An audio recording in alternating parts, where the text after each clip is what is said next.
What is the one thing that supermodels, CEO billionaires, athletes, authors all have in common? They sold their souls. I'm kidding. They wake up at 5 a.m. And I wanted to see what all the hype was about. So over the last year, I've woken up at 5 a.m. every single day to see if that's indeed the reason I'm not a millionaire and model.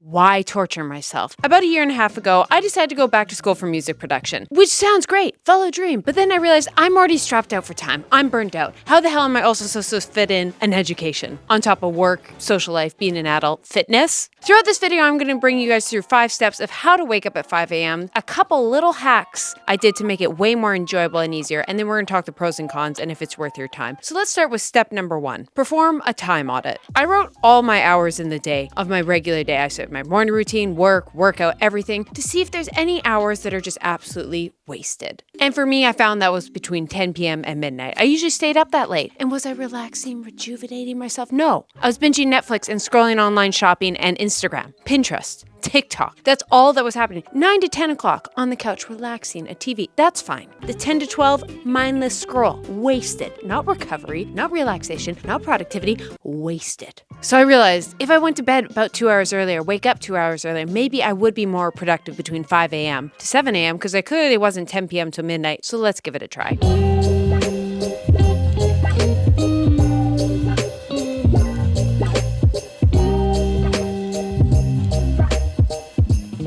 Small intervals. Don't go 0 to 100. Don't tell yourself you're a 9 a.m. person, you suddenly go 5 a.m. unless you want to be jet lagged for a couple weeks. That's fine. I decided to do small little increments. So technically, I actually started this challenge over a year ago. It was like a year and a half because the first few months, it was just like slowly waking up 10 minutes earlier, then 15. I started at 7, 6:45, 6:30, and then around January 2024, I was waking up at 5 a.m. Which brings me to month number 2, February. I was doing binaural beats. I was doing my dopamine replenish. Really, my whole thing in February was just really focused. I was graduating school, YouTube, social life, fitness, challenges, running. I was doing so much so that really it was focus. And this made me reflect though, back in this time and saying I'd recommend to anyone if you're considering doing this is just because you do one of these hacks, is it actually making me more focused? Because I realized when you wake up early, if you're exhausted throughout the day, that's decreasing your focus throughout the day. So you're waking up early to be productive, but you're not productive the rest of the day. So you're just a walking zombie. And I had that pure realization for sure in March when I went to Vegas with my best friends and didn't sleep. And then suddenly waking up at 5 a.m. for that entire week, not smart because I was exhausted after Vegas. Waking up at 5 a.m., I got absolutely no work done of any substance in that week. So if you're going to do this, there's a recommendation. Number 3,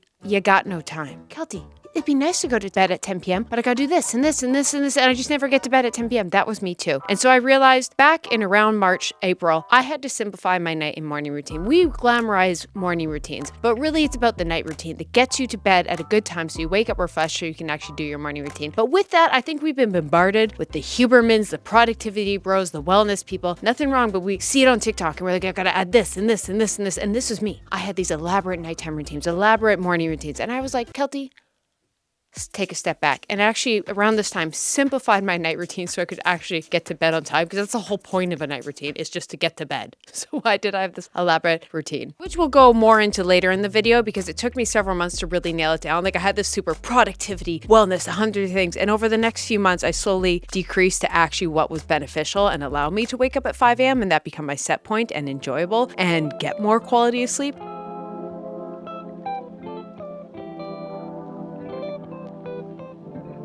That brings me to April and hack number 4. This is a very unrelatable for a lot of people, but it might happen to you. And here's the biggest hack to wake up at 5 a.m. Easy. Be jet lagged.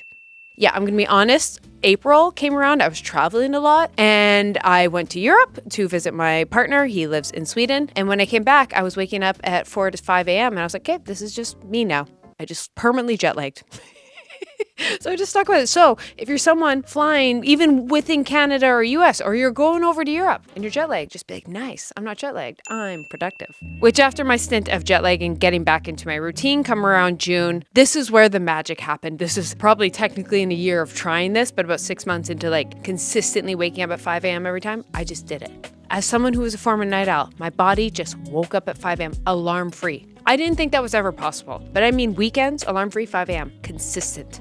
I don't know if I'm repulsed or impressed. Step number 3, romanticize it. Speaking of building that night routine that really worked for me, I realized 2 things I have to do. I have to get bored and I have to romanticize it. I had a really bad habit of, I've talked about in the past, of skin picking. It was a coping mechanism, and when I was stressed and exhausted, I would spend so much wasted hours sitting at a mirror picking my skin. I'm not talking like pimple, it's like an OCD condition. But I know when my stress is managed, I pick less, and that was a really thing of simplifying. I didn't have 1,000 things to do. I'd have a shower, I'd do my skincare, I'd turn the lights down and I'd make it a vibe. I'd romanticize, but simple. I didn't do 1,000 things, just the light down, a little bit of music, nothing too much, and I just enjoyed. I sat there and was present. And then I would make some tea, have some usually chocolate or a little treat, because that's what works for me, sit on the couch, and for about half an hour, I would watch a show. I would enjoy it and unwind. And then what I would do is I made my phone really boring. I downloaded the Opal app, which blocked most social medias, and I just made it so it just blocked anything that would cause endless scrolling. And so I got to still enjoy that time on the couch. I got that transition of from go, go, go all day to shower, relax, unwind, just sit there, just be, and get bored, because nothing makes you want to sleep more than getting bored. Next to my night routine, I made my bedroom really craveable. The couch is so comfy. It is so hard to get from the couch to the bed. So I would set the temperature down in my room. I got blackout blinds. I do have an 8-sleep mattress, which is definitely a luxury, and it was the best investment I've ever made in my entire life because it makes my bed warm. So my room's cold, but my bed's warm, and I just made my bed so much cozier than anything else that I knew if I really wanted to relax, if I really want to be comfortable, you got to get to the bed. Because hurdle number 2 we're going to talk about is your couch is too comfortable. You're just sunk in, you're scrolling, and you're just stuck there. And you're exhausted. At the end of the day, you're your weakest. You have 0 willpower. So you have to make it even more appealing. So romanticize it. Make it craveable to get to your bed. Which leads me to hack number 2 to actually get there is I pick something trash, like junk food, social media, something that's on your phone that's so bad, but you love it, but you're only allowed to see it in your bed. But it can't be scrolling. This is a very specific, but it's a hack. I have this apartment app on my phone for everyone in my apartment, and it's just people complaining. It's just Karens. It's like 2 to 5 messages a day of someone complaining, and it's absolute peak entertainment. It's so trash. But I tell myself, you cannot look at it unless you're in bed. There's nothing to scroll. There's usually only 5 messages, people complaining about the fire alarm. But I'm like, you get into bed, you can see what tea happened to the apartment. Who's ratting on each other in this apartment building? Who's complaining to management? And that's my little treat. So find some kind of app that you just love looking at, but doesn't have scrolling potential. And you tell yourself you can look at that app once you're in bed. Hack for looking at your phone in bed also, you can turn your phone red. So it's not as blue light blinding when you're in your bed, and it's less mimicking of the sun, more mimicking of fire, which is better for your circadian rhythm. So there's actually just a bonus hack.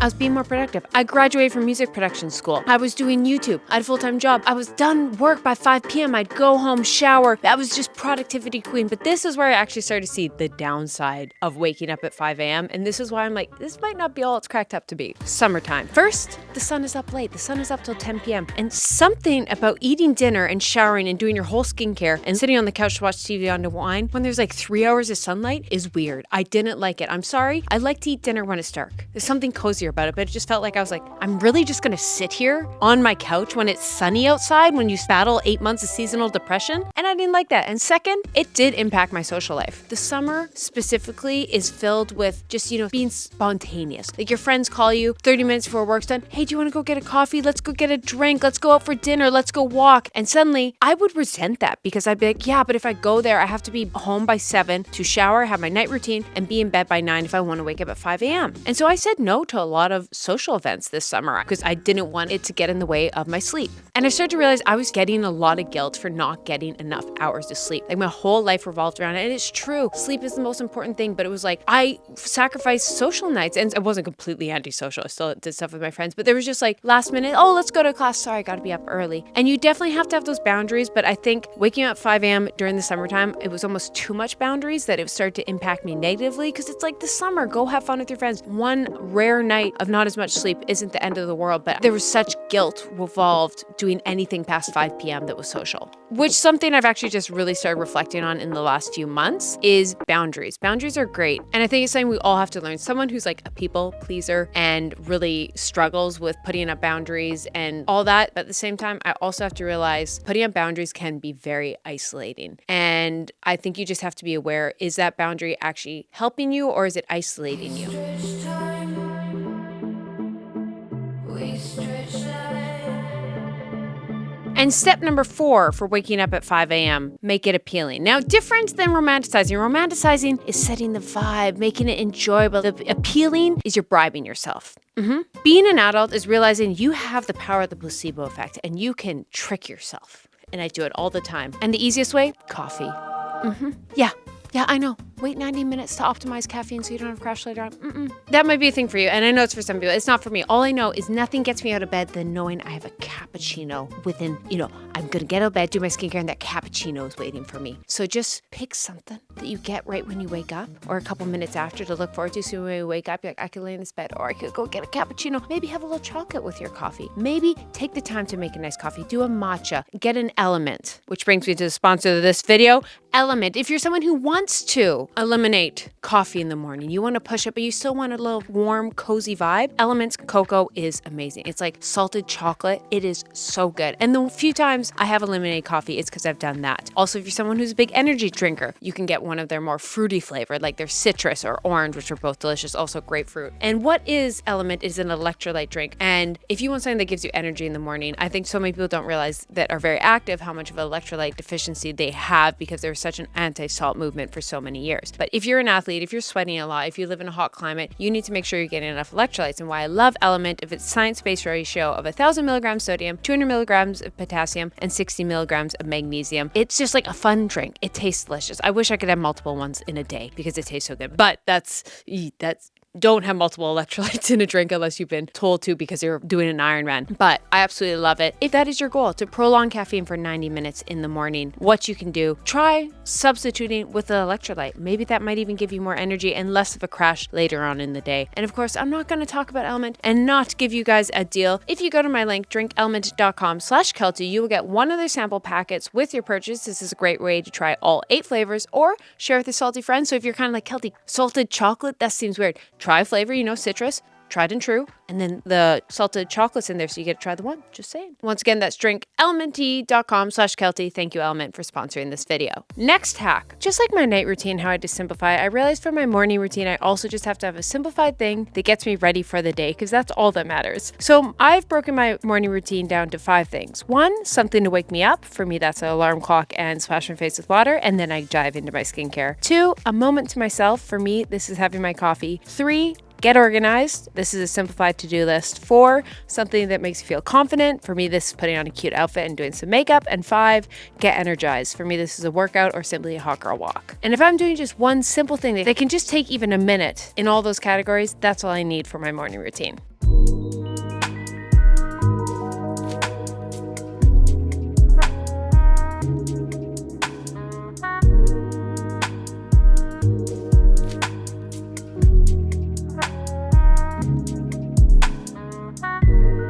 Come November, I was no longer in school. I was back to a bit more of my regular routine. And I did nothing for 30 days, kind of around this time. I was very burnt out. And it just really made me reflect, is this serving me waking up at 5 a.m. anymore? As I was not adding any habits, it gave me the space in this I did nothing for 30 days to reflect on what's important. And I think that's a reminder, if I can give anyone, of just someone who's been a healthy habits connoisseur for many of years, is like, they're great, but also reflect. I think sometimes a healthy habit, a hack, can serve you for a certain time. It's a tool, but sometimes that tool, you don't always need a hammer. Sometimes you got to put the hammer away and grab a screwdriver, and it might not be serving you right now. And so I think a lot of healthy habits, there's a couple that are tried and true that you do forever, but just reflect. And you might reflect and just have gratitude that, wow, I did that. I'm doing that consistently. Good for me. Or you might be like, yeah, waking up at 5 a.m. is kind of useless now. Which brings me to, let's talk the cons of waking up at 5 a.m. 1, it negatively affected my social life because you want a consistent sleep schedule throughout the week. And I like going out on Fridays and Saturdays. So you're kind of mini jet lag come Monday if you go out. So yes, you can consistently wake up at 5 a.m., go to bed 9 p.m. every day, but that's going to impact your social life. And people are like, oh, you don't have to stay out till 9 p.m. But even it's that after work, you see your friends 6, 7, you always end up staying later. And so that was always in the back of my head. 2, if I worked past 5 p.m., which I often have to, there was like 0 time for my night routine. I was just rushing down and had nothing else to do but like rush home, shove food in, night routine,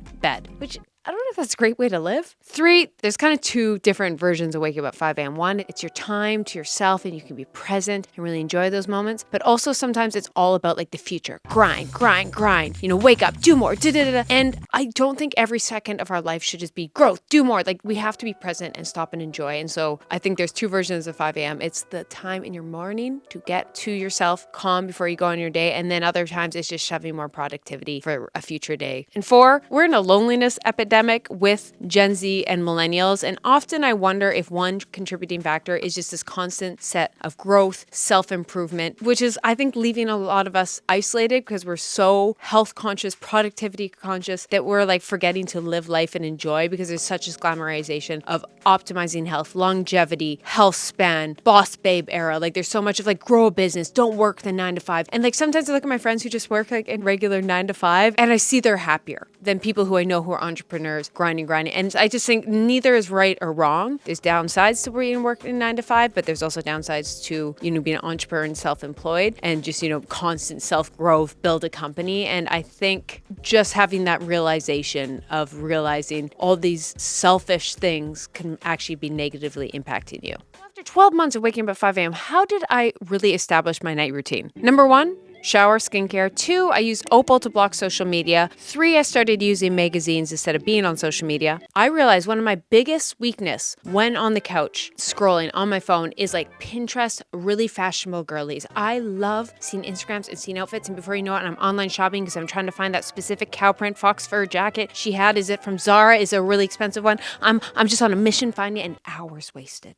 And then I find it. 5 minutes later, I'm on Instagram finding another thing. And then I'm just in these wormholes and outfits and saving outfits and vision boarding. And I realized how I can still get that feeling, but without just the endless consumption is magazines. I've got back to reading magazines, which still gives me that same satisfaction. I love it. It's just like, I love fashion. I love styling. I love that whole vibe, visual aesthetics. But a magazine, there's not really much to do aside from read it and be so there's another hack. Next hack to actually get you off social media and scrolling, and this might only help a very specific group of people, but it really helped me not want to look at social media at night. There was a Vogue article, and this was the quote: "I can tell someone's screen time by their outfit." And that hit me like a rock. I was like, I'm constantly chasing this outfit, and I was like, I'm a walking billboard for 8 hours of screen time a night. Like, I was like, I don't want that. And it's true. And I've been there. So you right now could be on your 8th hour of screen time. I've all been there, but maybe that helps you realizing maybe go read an old 1980s magazine or something.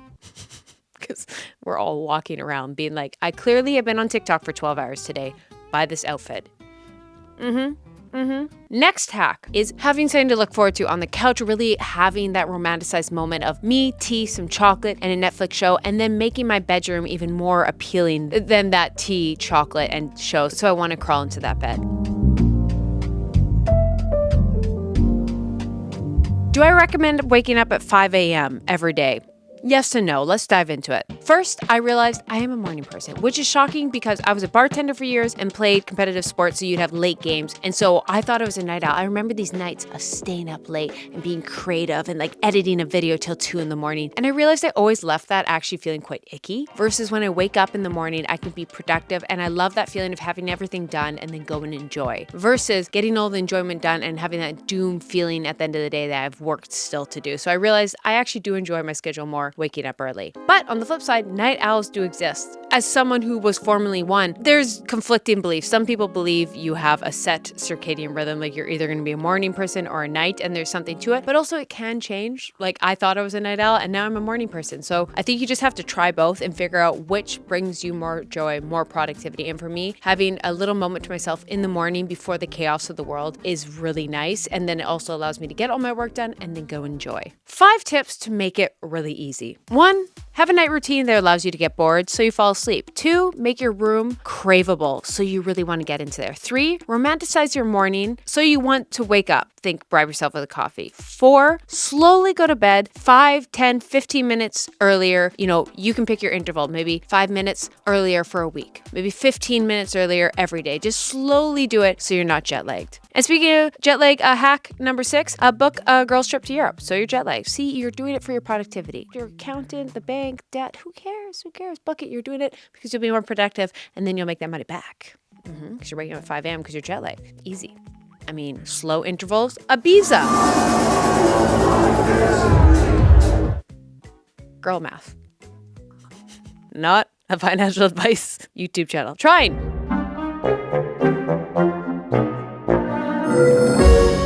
And what were the pros of this? 1, more me time. 2, I did spend a lot less time on social media. Like my screen time for social media went way down. Ironically, because I spent more time focused on building my own style and like personal style and really trying to develop that and like what I'm working on, like an investment closet, I guess, of pieces that will stay with me for a long time versus just following trends. 4, I graduated from music school. And 5, I feel I was really creative this year because I realized when I wake up early, all my willpower and creativity is used for work and YouTube and music and things like that. Versus if I do it later on in the day, I waste willpower and decision fatigue on little stupid things like which coffee I want, which just get it done, or I don't know, what stuff comes up. And in short, this is one of those habits that will absolutely change your life or break you. It's one of those weird ones, and the only way to do it is figure out. You might become more creative, productive, more time to work out. It might be those extra 2 hours in your day that you don't know where they've gone that you can gain back. On the flip side, if you're someone who does it and you're exhausted all day because you're waking up early or it completely ruins your social life, this could be the worst thing you do. So ask yourself, is waking up at 5 a.m. allowing you to do true deep work? Spend more time with friends, have a health and wellness routine, still fit in time with self-care, and yes, get 7 to 9 hours a day because there's no point getting up at 5 a.m. if it's ruining your sleep. Then this could be for you. And after all this, you're like, Keltie, should I wake up at 5 a.m.? I think it's something you just got to do once in your life. Do it when it works out, and you can just tell yourself, yeah, this was a game changer, or no, I'm never doing that again. And if I've learned anything in my many years of this productivity, fitness, wellness world, it's like you just got to try it, because at least once you try for 30 days, you can sit there and be like, that was awful. Or it completely changes your life, and you only know. Just don't do too many of those things at once, and then you just don't know. But like, I've done many 30 days challenge, and a lot, I'm like, yeah, nope. Keltie, go carnivore. Nope. Keltie, mouth tape. Nope. Keltie, barefoot running. Nope. You just got to try it and then you'll know. But 5 a.m., yeah, I'm still doing it. My body's just set there. I kind of like it. Come summer though, that's the one change. Summer, when the light is up, I'm bumping it to 6 or 7 a.m. and then I'm just staying up later. And it's really the same when you think about it. Like time zones. Time is irrelevant. That's how I'm ending this whole thing. Time is irrelevant. But let me know down in the comments any habits, little healthy habits you want to implement into your routine this year. Or if you are a 5 a.m. club person, tell us the pros, the cons, or give a little hack. Actually, no, just give hacks. We want hacks in the comment to do this. And most importantly, have a great day. Go pet a dog. Love you guys. Bye. Oh, just P.S. I'm filming a new location, so I haven't quite figured out the lighting. So if you're like, Keltie, your hair's gone orange. It's not. It's the lighting. Looking at myself in the viewfinder, I was like, my hairdresser is going to be screaming at this. This is not the color. What is going on?